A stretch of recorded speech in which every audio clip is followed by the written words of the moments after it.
Hi, welcome back. Today we have a really interesting crowdfunding expert with us. He's seen some good success. So introducing Kit. How's it going, Kit?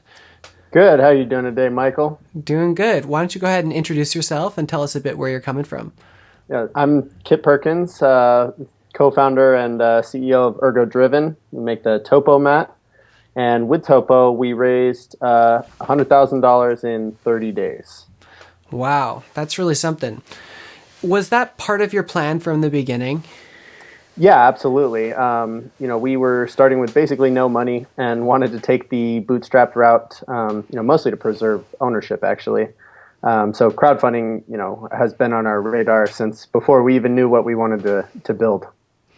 Okay, so when you were planning for a 100K campaign, like how far ahead of time did you actually go before you were going public with your campaign page? Yes, I would say we started sort of laying the groundwork probably about 14 or 15 months ahead of time. And then in terms of, real actionable steps, I would say we started about 10 months ahead of time. Okay, wow. So that's a great deal longer than a lot of people think of when they're conceiving of going public with a project. What was it that was happening during those 10 months that led up to going public with your campaign? Yeah, so, obviously, right, creating a product, in our case, creating Topo, right, there were tons of iterations of prototypes and testing, internal and external, right, and that's going to eat up a bunch of time. So we thought during that time, what can we do to maximize the likelihood of success of our future crowdfunding campaign? And so the biggest thing for us, and I think for most people, was lead generation, or in our case, building an email list. So those 10 months, that was a lot of content generation for blogs in the niche, setting up our own site, quittingsitting.com, getting pages up on our website, like a standing desk calculator that encouraged people to leave their email address for future updates, so we could, on launch day when it was time to go, we hadn't, sort of wasted all that time, and we're starting from a standing start, right? We already had been building a community. We had a community to launch into. Wow, that's really something. So it sounds like you created a blog and some calculator that was kind of tangentially associated with the product that you were hoping to launch. Yeah, absolutely. So, right, in looking for, we sort of knew we wanted to have people to launch into, right? And then from there, it's just deciding sort of how focused that group needs to be and how to easily reach that group. So for us, it was, we picked a nice, sort of narrow focus on people who already own standing desks. And then we said, okay, so people who already own standing desks, what are they going to be Googling? What are they, interested in reading? And went at it that way. And so once you kind of had that information of who the audience was, who you knew would be good candidates, can you go into a little bit more detail? Like, because I'm sure that when someone, like, not everyone understands like what is content generation. Like, what is it that you can do to actually help people who are potentially your ideal candidates kind of become aware of you even before you're going public with your big idea? Right. So, um, a big, right. Some people define a startup as just a product market fit search engine, essentially. And, part of finding that product market fit is learning about issues that your potential customers have, right? And so, oftentimes you find issues that are too small to productize, or, just sort of don't fit as a product. Those can often be great blog posts, right? So that Mm. sort of thing, when you're doing research on, right, you can really just Google standing desk issues and find blog posts that people have, people have their own issues in forums, right? They're saying, I have this pain or that pain or fatigue, or I can't get myself to keep doing it, right? So that sort of stuff, you say, okay, well, obviously there's at least one person with this problem. There are probably more. Blog posts are free, essentially, especially when your time's cheap early on. So just for us, it was more, a lot of the content was sort of that shotgun approach, right? Find at least one person with a problem and try to solve it for them in a blog post. And you found that even on a new blog, just by writing this content, readers were finding you? Yeah, absolutely. So most of the time, most of the sort of like big early momentum stuff, it just so happened that we would strike a chord with somebody who had a larger following, which we didn't do intentionally, and we perhaps could have, although some of this stuff would have been hard to predict. For example, we did a post about why it's better to stand barefoot. And there was a barefoot shoe company, Zero Shoes, who happened to see the post. Somebody sent it to them, right, because they do barefoot shoes, and they thought it was awesome, and they were posting it all over social media and had a pretty big following already. So that gave us a little kickstart. And there were a few of those, but I think if you're writing good original content, that's sort of bound to happen.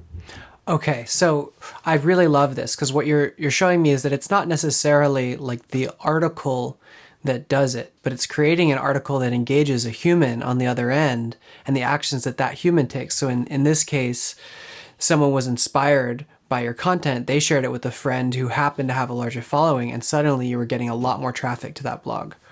Yeah, absolutely. And I think there's a book, Cialdini, I think, The Psychology of Influence, which we looked into that stuff a lot. Really good for copywriting in general, but we try to focus on the really positive sort of bright aspects of that. And one of the big ones is writing stuff that actually makes people smarter, because people like looking smarter. You want to share stuff that makes you look smarter or made you feel smarter, right? That you had a positive feeling when you were reading. And the best way to do that is just content that actually helps, actually improves your life. Okay, so it seems like being generous as a content creator is a big key. I'm still a little curious about this differentiation. I know that there's some sensitivity in the startup world around development, and like we can't go public with our big idea until the prototype is ready and we're having our big launch. And I'm sure that was, in some degrees the same for you. What was it that you did to be able to create content that was meaningful but still didn't like show your competitors necessarily what you were working on? Right. So that's a really good question. So for us, we basically just broadened the scope a little bit, right? So Topo is a very sort of specific solution in what we see as a larger problem set, that our human design is sort of mismatched to the modern environment. So if you take just one step back in your sort of like philosophy cascade, often it opens you up to a bunch of topics. So you can, right, we still talked about Topo-like problems, pretty specific to Topo a fair amount because we're not big on stealth mode anyway. But if you are more sensitive to that sort of thing, right, just taking one or half a step back, that cascade sort of broadens you up, and you can talk about things that will be of interest to those future potential backers, but won't give away your secrets. So I'm really curious about that. Like, what are the benefits that you've seen from like not paying that much into the stealth mode concept? Yeah. So honestly, I think that's one of the biggest mistakes you can make, because honestly, if your solution is so easily copied that you could just tell somebody at a bar or something and they'll start making it tomorrow, you're going to have trouble even once you're established, right? Even if you get there first by a year, people are going to catch up and copy you anyway. So it's not right. Just starting with something that needs to be stealth, that's sort of a weak position to be in. Beyond that, right, there's so many connections that somebody asks what you're working on, and you tell them honestly, right? Chances are good they'll know at least one person who would find that interesting, or knows somebody who worked with a material that might help you. I mean, we found just so many connections that were really helpful to us just by being open and honest and excited to talk about what we were working on. Wow, very interesting. So during that 10-month lead up to going public, in addition to content creation, there was a certain amount of relationship building that you saw happening. Can you tell me a bit about that side, and did some of the people who you met and connected with around your product during that time end up being your buyers? Yeah, absolutely. So I'd say the sort of single biggest example of that is we did a lot of our early prototyping at Tech Shop, which is a great sort of open machine shop for developers. And yeah, so we just like shot some footage while we were making an early prototype at Tech Shop, posted on Twitter, and a big distributor in the space happened to see it, thought it was really interesting, called us in for a meeting, and they ended up placing a huge bulk order for Topo like in the week leading up to the crowdfunding campaign. So they cut our goal down like 80% just right there, just from a tweet they happened to see, of prototyping exercises. So that's definitely the biggest example of how not being stealth at all really helped us a lot. Yeah, I'd say just looking for some recommendations you might have, like what is it about communicating and really being involved in the community of inventors that someone can do in order to facilitate more of those connections happening? Got it. Yeah, so you're sort of bound to be going into spaces, right? So we ended up at Tech Shop because we needed machines to prototype with, right? I imagine a lot of makers are in a similar position. So even just being really social with the people you run into, and you can, try to push them to meet other people if you're interested in that. For us, we tended to focus in doing that online. So it started right before we were building lists. We were sending polls to our Facebook friends asking, right, which of these logos do you think is better? And just sort of, kind of open sourced a lot of building up to the crowdfunding campaign. And we definitely, we include a glossy insert with every Topo shipment that asks you to visit the startup guide online, right? So it's a little bit of effort to once you get to go to this website. And the first, right, all the crowdfunding backers, we had like 92% actually went to the website, right? And nowadays, if you just buy it from a distributor or something, you get the mat, that number is down below 50%. So obviously, we really fostered this, much deeper connection to the product. We had a pretty bad delay in crowdfunding, and the backers were super, super positive about it. Like nobody was asking for refunds or getting upset. And I think that was because we included people early and often. We built up this community, and we got people. We were A/B testing logos, right? Sending out surveys for shapes. What colors do you want to see it in? So we knew even before we hit go on the campaign, we had done some market validation, some community building. Yeah, totally. And could you share, with some of the people who might not be familiar with this idea of like a minimum viable product, or really including your audience in your development process, like why is that so important? Yeah, so this sort of lean development methodology, which includes an MVP or minimum viable product. So I think it actually sort of grew out of software because it's so cheap to iterate there. But the basic idea is, right, you may have an idea, right, but the ultimate solution is going to be used by everyone else. So the earlier you can include everyone else in crafting the solution that they actually want, the better it's going to be. So the way that functions with an MVP is basically you come up with, what's the bare minimum I need to create to test this idea. And so for us, that was, even before Topo, it was different platforms and standing stuff, right? We were running hundreds of beta tests all over the Bay Area, getting people just testing it constantly. And that gave us tons of feedback, we never would have had. If we were forced to just like hole up in a room and never ask anyone what they thought, I think the final product probably would have cost 3 times more, wouldn't have come in colors, and it would have had electronics in it. And all that stuff would have hurt us big time. Wow. Yeah. Yeah. And so you saw that, some of this minimum viable concept even applied to your logo. You're like, well, we have 3 options now. Let's take this to our potential clients and let them decide. Or with these, question and answers, like the surveys or polls. The surveys, yeah. So that was definitely very useful. I mean, you have to be careful not to border on indecision, right? Like you can't be asking people to decide everything for you. But certainly, right, the big stuff, and anytime you don't have like a a good sort of engineering driven reason to decide, that's a good sign that, might be worth a survey. And you can segment your mailing list so you're not bothering everybody all the time. Just ask a quarter of the people every fourth question, something like that. But yeah, we did absolutely use it a lot and got a lot of benefit out of that, and we still do use it a lot. Wow, that's great. So definitely a few takeaways are, creating valuable content early on in blogs that are going to, ultimately motivate people to want to share because it's something that makes them feel smart that they've gotten this new information. And then being involved in the community, both, forming these relationships for people who you're going to need to know in your industry, and also talking to your customers as early as possible. Right. And then I would say you also want to, right, so it's one mistake I've seen people make when they reach out and connect with their customers really early is they sort of, assume, right, you've answered a few surveys for me, right, you've been on my mailing list for a year now, so as soon as we launch, I'm sure you're going to buy it, right? I'm sure you're going to back our campaign.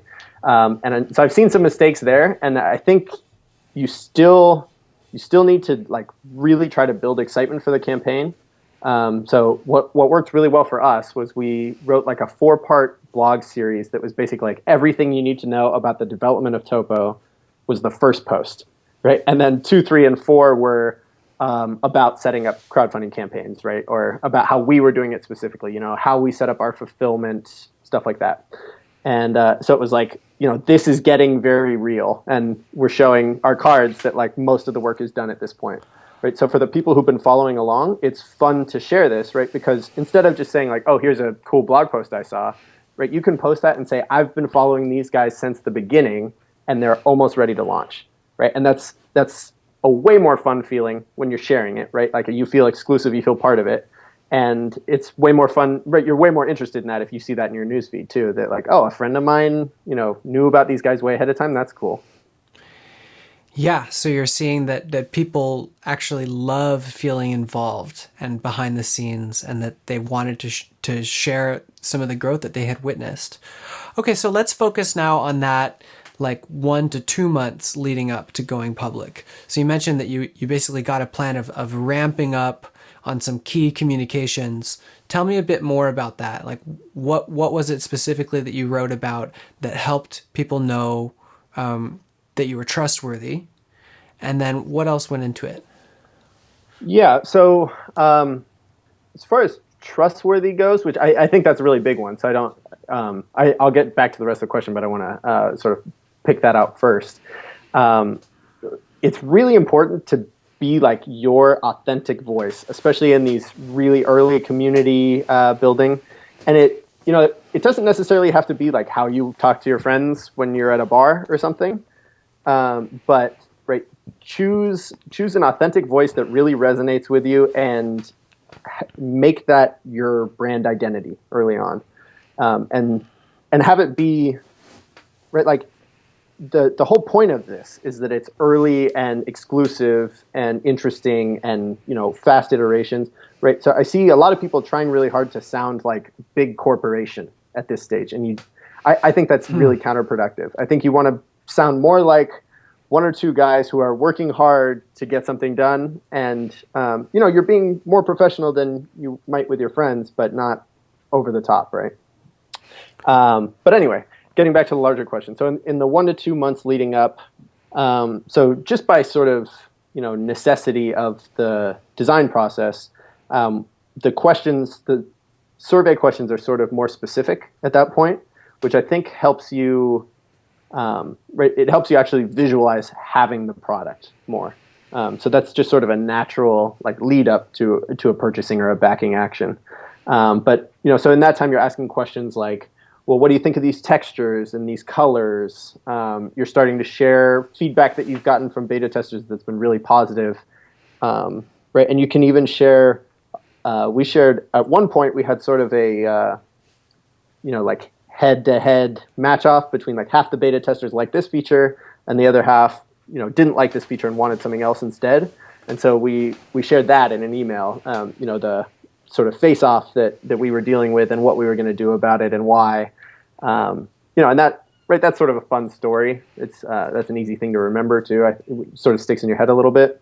And then again, those last 4 days, I think, were really big. Just one post right after the other, like, you can feel it building to that, like almost like the clicking up a roller coaster, right? And so those 4 blog posts that you mentioned, that was one per day leading up to your launch day. That was, yeah. So we launched on a Tuesday. So we did, one on Monday, Sunday. I think we did only weekdays. So we did one on Monday, Friday, Thursday, and Wednesday beforehand. Okay. Wow. Yeah. So what you're noticing is being really generous with the people who you want to be your customers with all of the specific details that you're deciding on. Like, we're looking at this texture and we had this question come up, and here's some new information. And then, even getting to the point of sharing the positive benefits that some people who are already experiencing the product got to have. So that testimonial component was present even before people had a chance to buy. Absolutely. Yeah, and we've actually seen continuing benefits from that even now that I totally didn't expect. But like, occasionally we'll get a comment on Facebook like, I really love it, but I wish this one little thing were different. And we'll have, original backers from the campaign commenting like, oh, actually, I read a blog post about why they did that. And right, it just like sort of, we've built this community that talks on our behalf even at times. Wow. So, okay, so tell me a bit about what you did to sort of prep your lists. So we're looking at that last month. You've been building this email list and actually talking to it. It's not like you just had a launch page with this content plan and the emails were coming in, but you were saving them until your big announcement. Right. You had this ongoing content plan. So was that the only list that you made, or was there like other groups that you were creating in terms of friends and family, or for instance, influencers or bloggers? And like, just tell me about your list building process when you conceived of like, who do we want to communicate this to? Got it. Yeah, so I'm a little obsessive compulsive about that sort of thing, I think. So mine was probably especially detailed, but it was certainly useful to be able to segment it this way. So I had my personal stuff separated into 3 tiers of friends, which I asked all our, the rest of the company to do as well. Right. So that's, people who are going to support anything you do, people who it's not awkward to send an email to, but you're not really close. And then people who it's like, yeah, you might get flagged as spam because you met this guy once or something. Right. Mm-hmm. And then actually we had a 4th ring beyond that, which is like people who aren't even going to remember who you are, but you happen to have their email address in your personal email. So that's all personal stuff. So as employees, we had templates that we sent out from our own personal accounts to friends and stuff. And then and you developed a specific template based on what that kind of like level of relationship was. So for the best friend who loves you, you're speaking to them in a different way than the person who you've just met once. Right. Yeah. So that's anytime we have a segmentation, it's because we're sending a different template, which is why this many segments, can be kind of a pain. But like, why was that important? Oh, that makes sense. Yeah. So I think, right. So obviously great friends, there's, right, we're enjoying this, like, it's going to sound very robotic or something, but it's this human reciprocal relationship. So I don't want to send a friend of mine like, hey, we're launching today, you should buy it because X, Y, and Z, right? I want to say, as you know, I've been working on this really hard, and I really appreciate, the support you've given me in these ways, right? Whereas, someone you've only met once can be, hey, this might be weird, but I happen to have your email address, and you might think this is cool, right? It makes the person receiving it should get a very different message based on what they already know about the project and how well they know you. Yeah, definitely. Designing that direct email marketing copy to be equivalent to who you're talking to, and I just want to share my experience. There's such a desire to get the backers that sometimes for your best friends, like I've seen people writing long emails, like this is, 4 or 5 paragraphs explaining the whole thing and why this is important. And it's kind of disrespectful to send like what clearly is a mass email to your best friend when you probably could have just given them a two-liner, let them know that you're live, and had the link.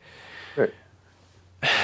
Yeah, no, I totally agree. And that's it ends up feeling very incongruent, right? That you're supposed to be this small company, fun, exclusive, right? And then if you're just getting mass emails that don't quite apply to you, it really, really clashes with your sensibility, right? You're much more willing to accept that from, someone like Amazon, for example. So just a question on that. How, what was the actual text length in some of these email templates? Yeah, so it depended. So actually, the way we did the closest friend ring was you have to write every email individually, no copy pasting. As I think that's the best way to keep it from sounding inauthentic. Some of those were kind of long if people really helped a lot or something. Some of them were really short for people who helped a lot, but we had just talked to last week, right? So that varied a lot, and then. Going beyond that, the next tier, those I think were fairly long. Right, we're talking that much text. That's kind of the longest I would send to a friend. Okay, that's still that's in the order of 1.5 paragraphs. This is not right. So there's some way of really respecting people's inboxes and saving your big pitch for the sales page that you've designed, rather than trying to do the whole pitch in an email and then having it repeat. Absolutely. Yeah. I mean, right, I know for a fact, anytime I open an email and it's just a wall of text, right, I automatically have a feeling, right, just this question flashes across my brain, like, can I just delete it? Right. And I don't want to put anybody in that position. Yeah. Beautiful. Okay. So you've got your list together. You had the list that you had been working with of people who were finding you in this highly targeted content strategy. You had your personal friends and family list. Were they, for the personal friends and family who weren't on your main Topo mailing list, were they prepped in any way for the launch? Was there hey, just want to let you know this is something that's happening soon? Was that something you did? No, but that's a good idea, honestly. So that's not the but yeah, if we had thought of it, we would have definitely. Okay. So then the next question is, what about bloggers? Were you able to land any articles on your launch day? And just tell me a bit about that process. Yeah. So we had terrible luck getting any coverage at all. We talked to, weeks ahead of time, talked to bloggers who we knew were interested, and they covered similar products for the exact same demographic, everything, couldn't get anywhere.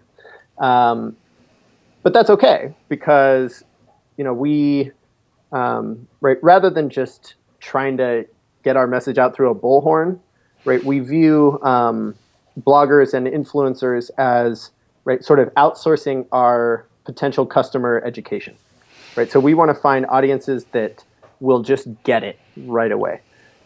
Because the reason they're grouped around this influencer is because that influencer gets it, or right, espouses knowledge that'll result in you getting it. So we focused on influencers who would totally identify with the product, and that was pretty successful. So Katie Bowman was the biggest one for us, but we had Dave Asprey, Richard Nicoli, Rob Wolf. Right, so a lot in this, right, there's sort of a common thread there in that they really identify with natural movement or natural lifestyles, and we knew their readership would too.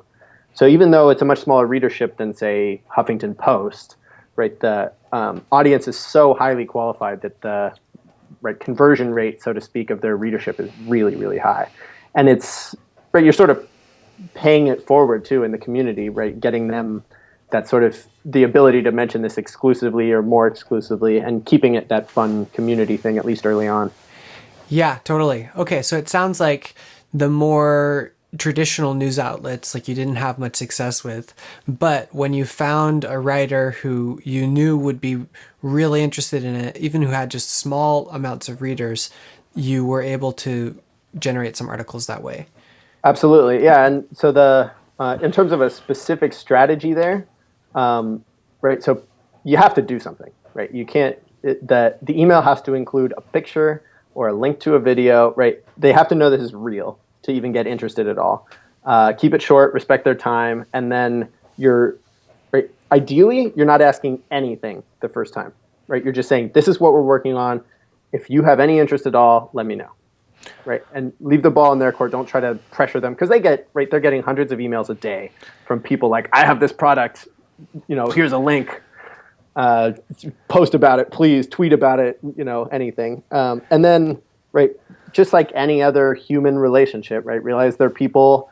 If they're interested and they want to talk about it, right, talk about it and have a fun conversation. And by the end of it, right, they'll just like you enough that they'll be asking what they can do to help. Wow, that's really good. So this whole idea of petitioning bloggers is more like relationship building than telling someone what to do. Right. Go ahead. Yeah, so I think a lot of people sort of understand that. I've seen some pretty bad emails actually. Now I get emails forwarded to me from these influencers who are like, look how bad this crowdfunding pitch was to me. Right, just a few of them, thankfully. We're a good community here. But yeah, I think the error most people make is they understand that they shouldn't really be approaching people like this, right? That they're people too and they just want to build relationships and be happy. But they let it go until the night before launch and they're like, oh crap, I need him to write about me right now. And I can tell you, even if you let it go until the night before launch, which there's no excuse for, if we're being honest, but even if you let it go, that's okay. Still build slowly. You can probably get them posting about the end of the campaign, which matters just as much about the beginning, or just as much as the beginning. Yeah, so there really is kind of a time component involved. And what you want is to essentially create a friendship around an interesting idea, rather than to create an action around something that you need. So when you're first like, hey, I'm up to this, if you have any interest at all, hit me back, we'll talk more. That's a much more generous way of doing it than being like, here's our project, here's our campaign link, we're launching on this day, we would need your article written by this day, right. In exchange, we could offer this and this. That's all like highly specific with someone who's just meeting you. Right. Were there any personal introductions that facilitated you to get any articles, like a friend who knew someone or? No. So unfortunately, we had no connections going in. The next time we run a crowdfunding campaign, it'll be a lot easier because of the connections we've built now. And actually, right now, I'm in a position where I'm hooking my friends up with those connections, right? But no, unfortunately, at the time we were launching, it was every single email was cold. That's great. I mean, that's amazing that you were able to pull off some articles. So it shows that those bloggers felt really respected and that your product was interesting enough to them to consider it. So absolutely. Yeah. So way to go. Okay, so now let's look at those first 48 hours. And what was it, aside from the messages going out to the friends and family and the Topo newsletter list, like what was happening in your life during that time to now really open your idea up to as many viewers as possible? So I totally so the first thing I did was I had a bell on my phone that would go off every time we made a sale, and that lasted like 3 hours because I couldn't handle it anymore, which is a good way to start the day, right? But I totally underestimated just the sheer volume of questions, right? Because if you're getting, 80,000 page views in a day on this page, any little thing that you haven't addressed, you're going to get 100 emails about it, right? So I was definitely just like totally underwater with email for the first couple days. And I, fortunately, I was smart enough to identify questions, group them, right, batch answer, and fix the campaign page so that it included answers to the questions right as they came in. So I could at least cut off stop it at 100 emails instead of 500. But yeah, you're going to get a lot of email if you're the one responsible for answering emails. And then so that's just a really interesting point that like it's not a one-shot thing, and especially if you're personally emailing all of these friends and family, or if you have a mail merge where people are receiving emails into their primary inbox from you saying, hey, we're live, check it out. That's the invitation to start a conversation. And Right. if you're doing that times, 2000x, how many of those people are going to want to write back and actually continue the conversation? Right. No, that's a very good point. You can definitely count on almost every one of the friends group at least responding with something like "That's awesome, way to go." So yeah, that's quite a few emails right there, and then you're going to start getting right. There'll be weird requests like I live on the North Pole. Can you ship me 10 of them? You're going to get distributors asking for like sophisticated pricing sheets and everything on potentially day 1 or day 3, and that's stuff you just have to push off, right? So the best advice I can give you for handling that stuff is try to make all your communication as bulk and as passive as possible, right? So when you get 10 emails asking a question, put the answer on the campaign page, and then respond to all of them, and then push anything that doesn't have to be handled during the campaign. I would say don't handle it during the campaign, right? So if it's a blogger reaching out for info because he's writing a story, handle that today. If it's a distributor who may or may not really be interested in buying like a test shipment or something, tell him you'll talk to him at the end of the campaign. Wow, great. And just tell me a little bit more about the reasons, like actually modifying your campaign page as questions were coming in. It seems like you were pretty responsive to what your community was saying, and actually your pitch was evolving based on how people were responding to it. Yeah, so so for me, coming from an internet marketing background, I was pretty, the pitch was evolving much more than that, right? So we had like heat maps and all sorts of stuff on the page. So I was changing like serious design elements of the page as the campaign was going, based on that information. But sort of a lower tech approach, right? This is a bunch of people are seeing it at once. You're going to get a lot of feedback, mostly in the form of questions, and so, a lot of that stuff was just adding to a FAQ. But, some of it is like, well, if everyone is wondering what colors it comes in, we really need to put what colors it comes in higher on the page, for example, or, bigger font. But yeah, I mean, for the most part, I think that's it's the response anyone would have. Although I think the mistake that many people often make in a situation like that is answering the emails for 5 days before changing the page. Yeah. So those initial users are pointing towards something that's very specific, and you can adapt and change it for the public so that you don't have more and more questions coming in. Right. And so you did this self-hosted, and I'm curious, you talk about heat maps. What were some of the benefits that you saw having total control of your code? Yeah. So this is another thing I'm sort of obsessive about. So it's kind of hard for me to imagine not having it. But absolute benefits, right? Really, really high level analytics, right? You can run heat maps. You can do visitor recording. So you can literally watch, every 10th person, like you're looking over their shoulder and see where they're reading, right? Assuming they hover the mouse where they read, which most people do. Which links they click, what pictures they enlarge or whatever, right? And you can really get a feel for how people are moving through the page. And so you can change the page to achieve the flow you want. So the high level analytics was huge. Being able to seamlessly, right? Like we get lots of email like, hey, I want to order 25 of them. Can you give me a discount? Right? And being able to just change one line of code so that their specific link, that a custom link that you give them gives them a discount. That's super powerful and really nice to be able to do that and not have to. With Kickstarter, you'd have to be like taking notes and referencing them later. Total pain in the butt. You can do easy integrations to payment processors. Right? It was nice for us to have the money right away, right? Because we passed our goal on day 1. And so, boom, production was rolling day 2, right? And on Kickstarter, we'd have to wait for day 32 to start rolling production when we got the money, right? Unless somebody were willing to front it. Oh yeah, go ahead. I'm curious now, so you built a motivated community. There was kind of this buzz machine where it just felt so close, but it still wasn't there yet. So it seemed like you were able to get a lot of activity on that first day. Did you have a process for engaging those backers beyond the purchase action? And what was it that you saw people who already became your backers doing that was valuable for you? Yeah, so we definitely took steps to try to encourage referrals.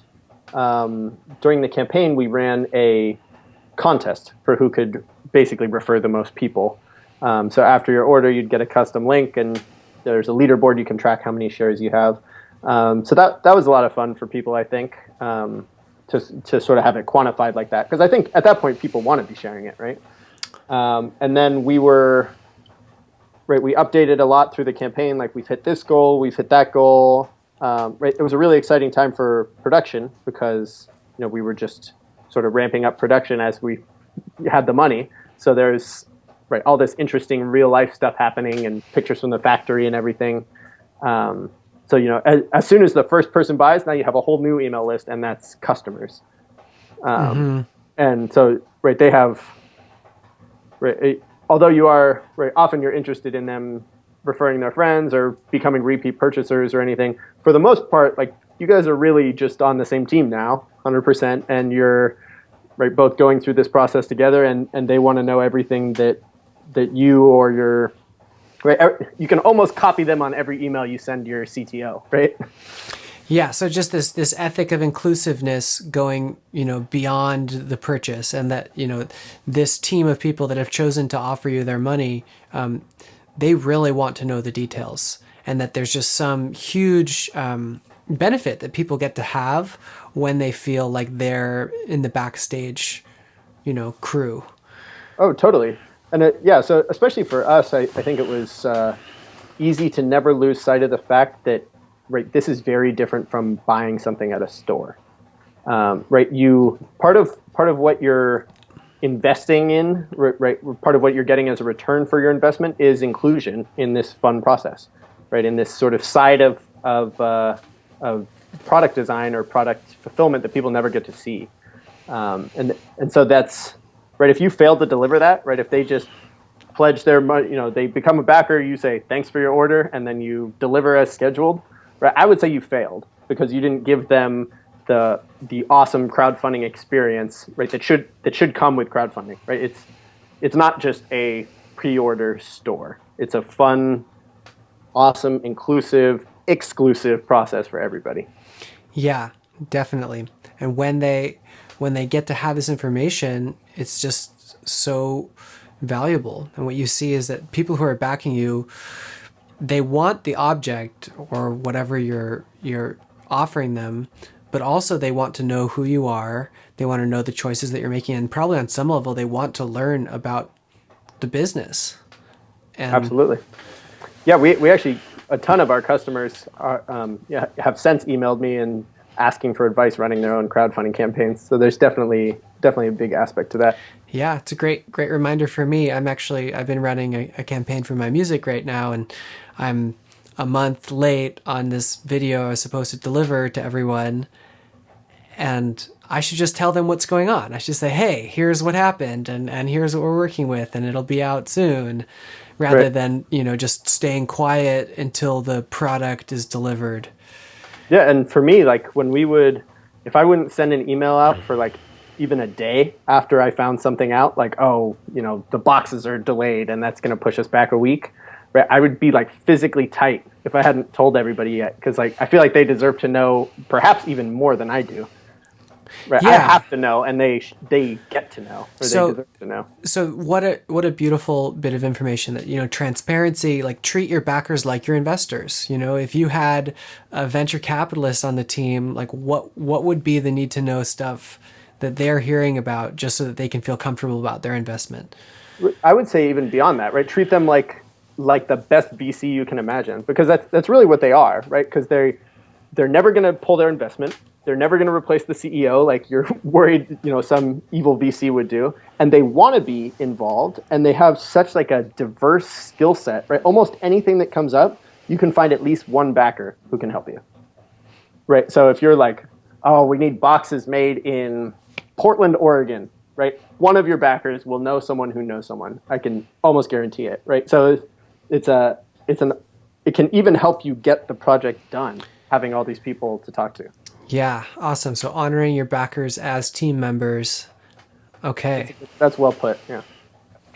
So we're getting closer to the end of our time together. So I'd just love to ask, like, for anyone who's considering running a campaign, like, what would be the qualities of readiness that you would want them to have before they even considered going public with it? Got it. So first and foremost, absolute single most important thing is you need to be as sure as possible that if on day one you got all the money, you could deliver on the stated timeline, right? So you should have like basically a big button set up where when there's enough money, you hit the button and stuff just starts going, right? So you can't like, oh, well, we're still going to choose between these three factories or something, right? You need to know who's going to make it, how much it's going to cost, who's going to ship it, every single detail. It just needs to be like, like push button start once you have the money. So that's the first thing. So don't even think about the other things until that is true. Okay. And then the second thing, I'm going to immediately break that rule and say you should have started building an audience way back when, right? So as soon as you have, right, if you're watching this, you should already be building an audience. Helps a lot if you know roughly what you're going to build, so you can build a more targeted audience. But right, even just making more friends right now will help. But yeah, so on launch day, you need to have that big green button. The bigger the audience you built, the more targeted the audience you built, the better. If you have to face a trade-off between big and targeted, choose targeted every time. I think it's super critical to do some advertising during your campaign. So you should have some experience with that. Like, a couple weeks before your campaign, practice running Facebook ads to just a blog post to see how, get to know the process and stuff. Because I guarantee, day 4 or 5, the campaign's going to feel a little slow to you and you're going to want to start running ads. It'll be nice to have that experience. And then the last thing I will say is get a lot of sleep. Like build up a sleep surplus in the 1 to 3 months before you launch, because especially if you're doing production overseas, you're going to be up, from the time people wake up in the furthest east place you're selling to the time people go to sleep at the factory, right? And it's going to be long days for the duration of the campaign. Okay, that sounds like fun. It is really fun, and I obviously you can do as many as you want. I think most people probably have a health limit of like 5 to 7 successful ones, but don't let that scare you at all. Definitely, the most important thing is to just get out there and do one. Yeah, totally. Well, Kit, I just want to thank you for taking the time today to share about the success that you experienced at crowdfunding. We're going to include a link to the Topo mat so that anyone who uses a standing desk can experience it. I'd just love to offer, I use it every day and my whole body is feeling a lot healthier now at standing desks. And so thank you for doing your research to find a product that people really can benefit from. Oh yeah, thanks. That's absolutely been our pleasure. We love using it too, and I've really enjoyed the whole process. Okay, cool. Well, have a great rest of your day. Thanks so much. Yeah, you too. Thank you.